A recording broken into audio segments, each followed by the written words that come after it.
Chers compatriotes, Guinéennes et Guinéens, chaque 20 mars, les francophones et les francophiles du monde célèbrent la Journée internationale de la francophonie.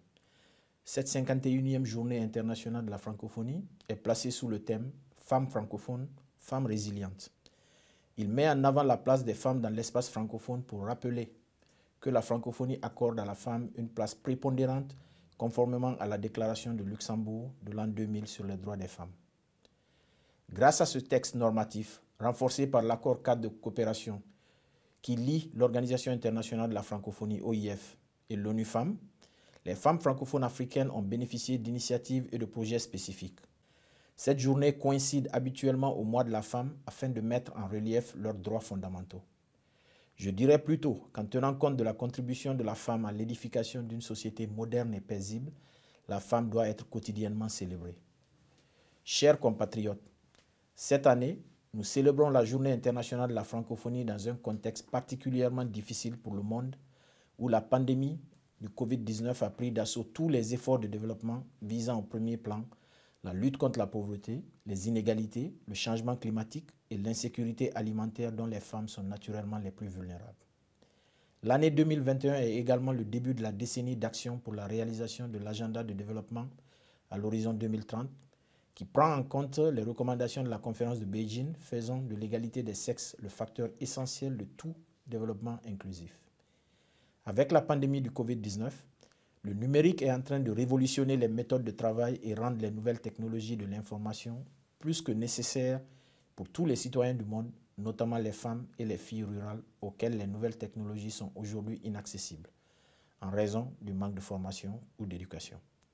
La fermeture des écoles et la perte exponentielle des emplois observés en cette période aggravent la vulnérabilité et la dépendance des femmes qui sont de plus en plus exposées aux violences sexuelles et sexistes dans leurs foyers de confinement respectifs. Les secteurs d'activité les plus touchés par la pandémie sont ceux où le télétravail est presque impossible et qui sont majoritairement occupés par les femmes. Il s'agit notamment de l'agriculture, de l'artisanat, de la pêche, des services d'hébergement et de restauration, du commerce et des services de santé. Ces réalités pandémiques qui affectent disproportionnellement les genres doivent amener notre communauté francophone à anticiper sur les renforcements de la résilience des femmes pendant et après la COVID-19. C'est dans cet esprit qu'il faut féliciter le secrétariat général de l'OIF pour la pertinence du thème retenu cette année pour la célébration de la Journée internationale de la francophonie.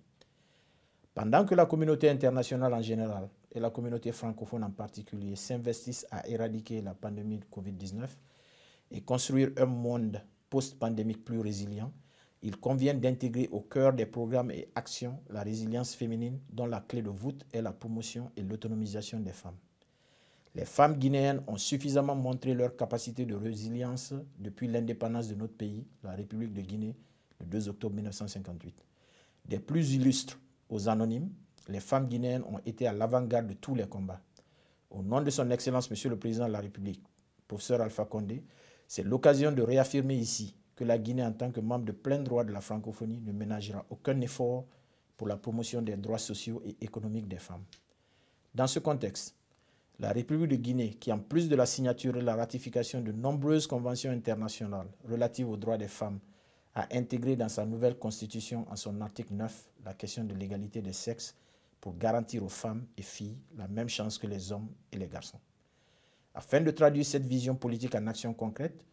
le gouvernement guinéen, sous l'impulsion du chef de l'État, a initié et réalisé de nombreux programmes et réformes en faveur de la promotion et l'autonomisation des femmes et filles du pays, notamment le programme de modernisation et de féminisation de l'administration guinéenne, ainsi que l'amendement du Code des investissements favorables à l'entrepreneuriat féminin. La promotion et l'autonomisation des femmes passent par leur participation aux prises de décisions politiques et aux activités socio-économiques. D'où la loi du 2 mai 2019 qui porte sur la parité pour tous les postes de l'appareil étatique. Chers compatriotes, en République de Guinée, plusieurs femmes occupent des postes clés de l'administration publique, des ministères stratégiques que les femmes dirigent, des postes de chef de cabinet, de secrétaire général et de directeur administratif et financier. Ces réformes en faveur des femmes s'étendent à l'administration judiciaire et au système éducatif. En matière de santé,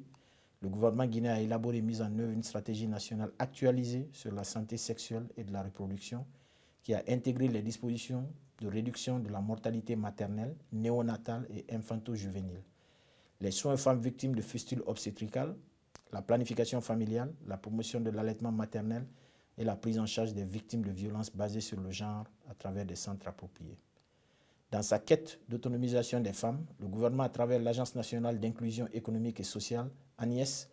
a apporté à la femme guinéenne une aide alimentaire substantielle et une assistance financière tirée de revenus miniers. Grâce aux initiatives présidentielles, les femmes ont l'accès facile aux organismes de microfinance qui accordent la priorité au financement des projets féminins. À cela s'ajoutent